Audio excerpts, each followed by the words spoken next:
Hello, Talking Fight fans around the world. Welcome to another episode featuring Christian from the Friday Night Panel and his ongoing discussion and exploration related to the Olympics to be scheduled for this July in Japan, Tokyo to be specific. What have you found out today for us, Christian? Well, we've got more ongoing repercussions of the IOC's decision to cancel the World Qualifying Tournament. So most of you know, at least most of you will remember that back in 2019, the International Olympic Committee stripped the AIBA of its right to organize the Olympic boxing tournament at Tokyo. And as we mentioned just this past Friday, the Commonwealth Games Federation is following suit and will be establishing a boxing task force of their own to administer the boxing tournament at those games. And that's due to be held in Birmingham, England next year. Well, the AIBA, which has been quiet for the most part, is actually speaking out now against the IOC's most recent decision to cancel the World Qualifier in Paris. The International Boxing Association, or AIBA, has questioned the IOC's decision to cancel the boxing world qualifiers for this year's Olympics, saying that the plan to instead allocate quotas based on rankings would deprive several young boxers of a chance to gun for a spot at Tokyo.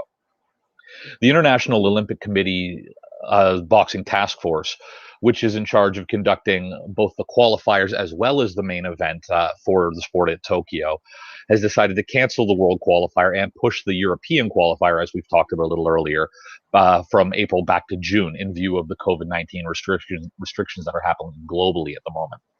So the AIBA, suspended by the IOC back, as I mentioned earlier, for alleged administrative as well as financial mismanagement, has said that it would be possible to still conduct the event, and says that more thought should have been given to figure out a way to conduct the event.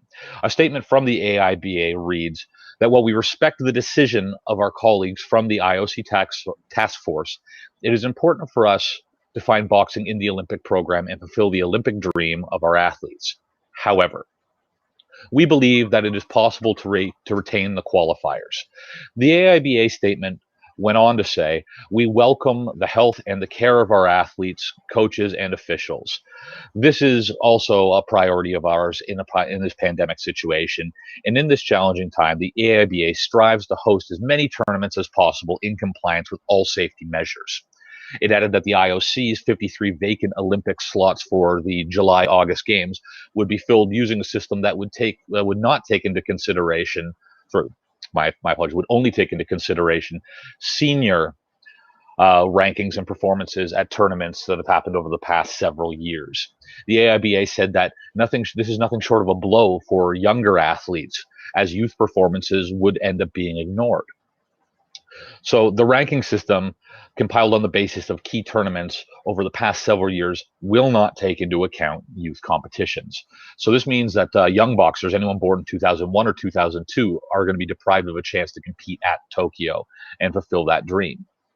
A qualification tournament would be a more objective way to qualify for the Olympics. The situation with the division of quotas by continent is a fair and democratic system only in theory. In practice, it is not so much. The AIBA also questioned the postponement of the European qualifiers and said that the move will have a negative impact on training of athletes, saying that boxers who have been left in limbo for a year now will not be able to build up their training process in the best possible way, and that this is going to affect the quality of the participants that we see at the Olympic tournament, or so they've reasoned. So, Graham, this is an angle that I at least had not, I'm not sure if you had considered, and that being how this is going to affect young athletes who would perhaps, this might have been a first games that they were going into.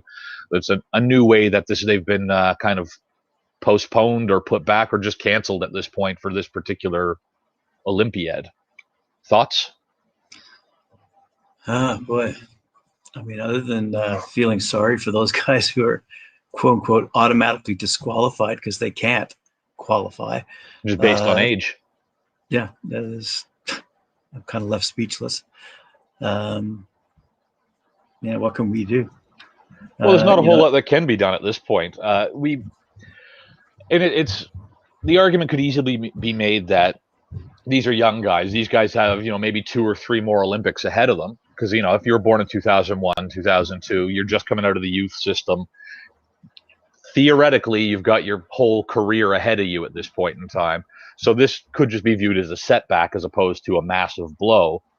But as we've already seen with our friends in Nigeria, we've been talking a little bit about last week, their head coach is already having a hard time convincing his amateur athletes to stay in the amateur system now, because this Olympics has been taken off the table for them.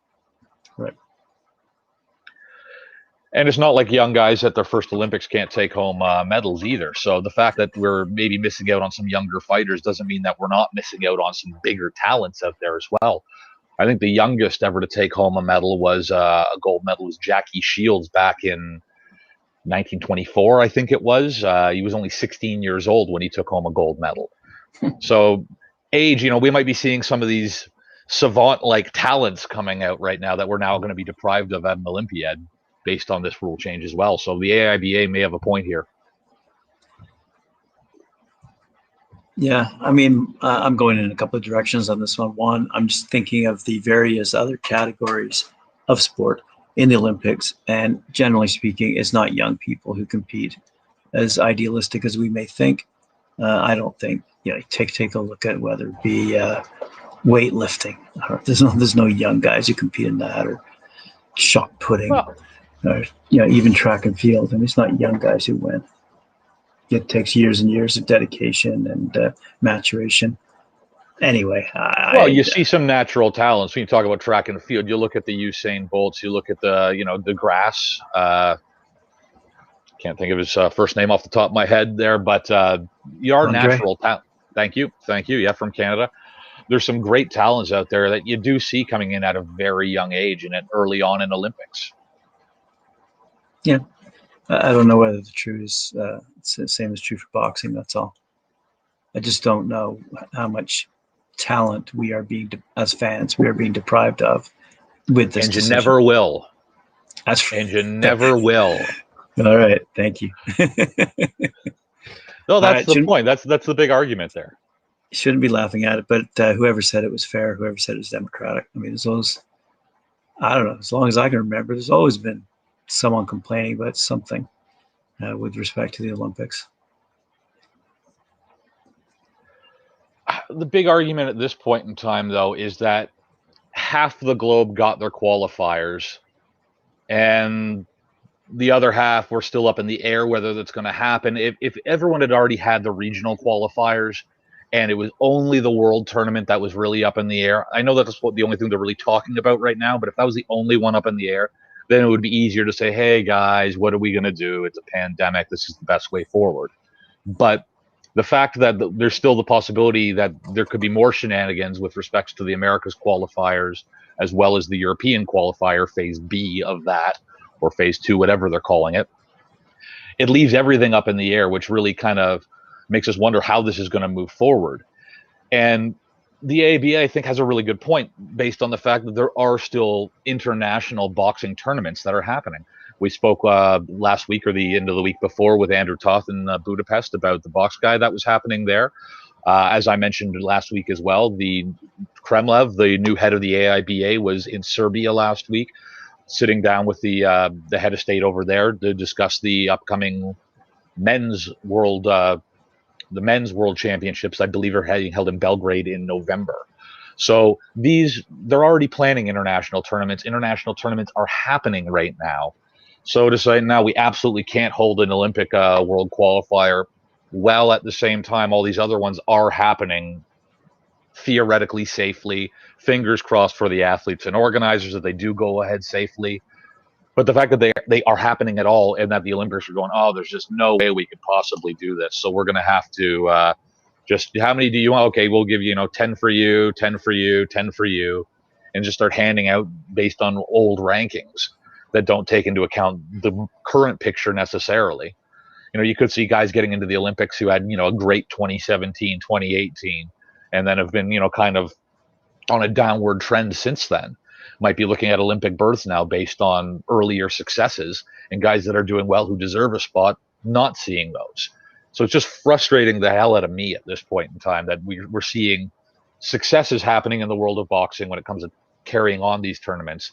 Well, theoretically, one of the largest organizations in the world, the International Olympic Committee, can't seem to get their act together.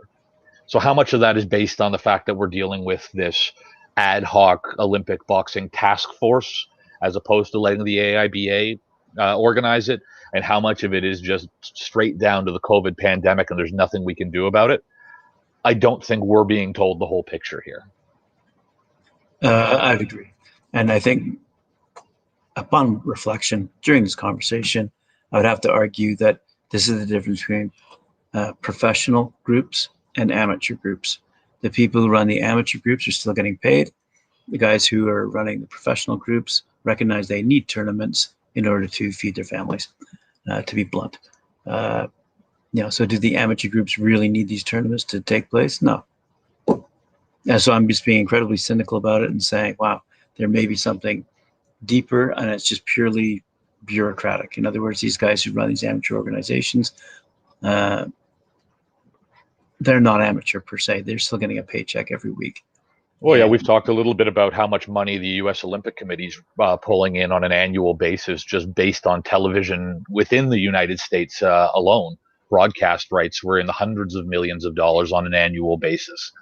Right. So you're right. Yeah, these guys do have money at the end of the day, whereas the pros, you're right. If promoters don't promote, they're not getting paid. Right. So that would, in my opinion, balance off why we're still seeing tournaments happen on a professional level, and why someone might have the ease of ability to simply cancel an amateur tournament because he's still getting or she's still getting paid, and it does not matter to them one way or the other whether that tournament takes place at an amateur level. Having said that, I go back to what Zahir Ibrahim said to us on the Friday night panel, and that is that whole boys to men issue in boxing. He wasn't too much of a fan of the Olympics, just given the fact that there were too many young guys at that level competing. And were they truly the best in the world? Not really. Well, I mean, to get to the Olympics, I would have to argue that you do have to be the best in the world at that, within that, your age groups, within your weight class. And again, when we're talking pros versus amateurs, we've done this a few times. It's two different sports at the end of the day. And There's a reason we don't see a lot of guys floating back and forth. Why we hear about the Nigerians who not only, very much like you just talked about, had their entire Olympics kind of stolen on red tape when the government ministry wouldn't release funds for them to go to the qualifiers because they, quote unquote, couldn't justify their attendance at an Olympic qualifier, even though it was the Olympic national team they were talking about. So we've seen red tape already take them out. And the fact that the head coach is trying so hard not to have his fighters go pro is based largely on the fact that, and we've talked to many different fighters about this too, the training are just two completely different training regimens. Just the thought process, the mentality, the goal is completely different. When we're talking about points and speed versus knocking the other guy out in terms like ring generalmanship that you're going to be scored on in a professional bout. So you really do have to change your entire tactic around. So once you kind of make that decision to go pro, you don't see a lot of these guys coming back successfully into the amateur world.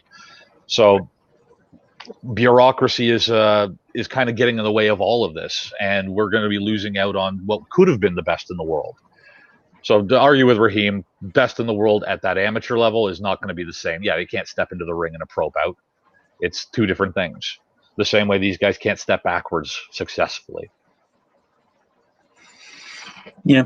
So I do feel bad for the young boxers who did have their sights set on competing in the Olympics and are being caught in between, whether it be the COVID pandemic or idiots. Oh, it's kind of a perfect storm. The whole thing's being done by committee, so organized by committee and not by boxers. Right. Yeah. Alrighty. So we'll keep our eye on that one. We'll see if there's any young guys or the representatives who jump out of their seats and come screaming, yelling through the media and let us know that they've been hard done by. We'll keep our eye on it, but there's nothing we can do. No, just scanning the headlines and trying to get a better idea and give you guys a better idea of what the Olympic picture is going to look like once it finally gets here. And that's still a ways off, unfortunately, until we actually see these qualifiers that are remaining happen. Again, I'll believe them when I see them at this point. True. True. Well, thanks very much, Christian. Appreciate your thoughts. Thanks. Good viewership up there. Appreciate all your likes and comments and subscriptions that are increasing on a daily basis. Love it. And if you are subscribing, make sure to ring that bell and get your notifications. And we'll see you tomorrow, Christian. And we'll see you, good viewership, tomorrow.